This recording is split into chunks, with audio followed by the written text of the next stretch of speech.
thought there was an intermission. I just about left. Good to be here. Dwayne's like, no, you're not leaving. Good. So I'm Anna. I am a fitness professional. So I have tips for you since we are still in January. Here's my tip for as a fitness professional. If you can, make fitness your job.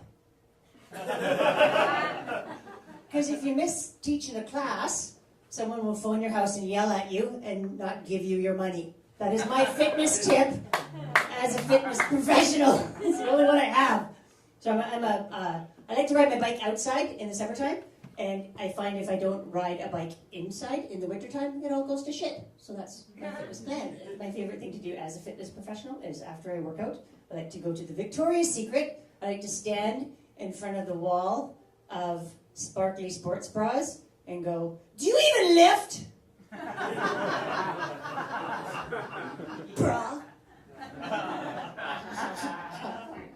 That is the end of my fitness professional material. That's it. So I'm from a very, very tiny town, as Marcel mentioned. It's called Lund.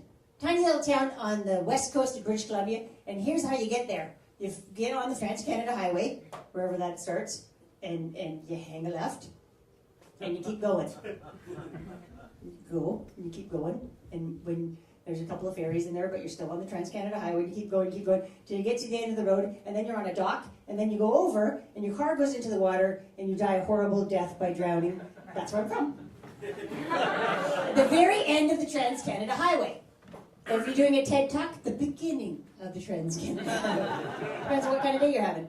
The population is about 200 people, if you're not counting hippies.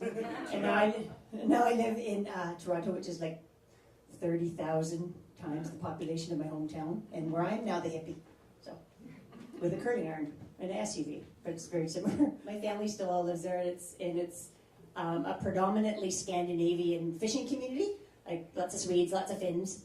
And in the 70s, what happened is all the draft dodgers came up from the U.S., and they got on the same damn highway, and they just were going like east to west, let's go west. They headed west until they ran out of road, and they found our hometown, and they looked around and they went, fucking Richard Nixon's never going to find us here, let's build a hut! So we had this crazy mix of all these like buttoned-up Scandinavian Swedes and Finns, and all these wacky hippies from the U.S. in one little tiny town.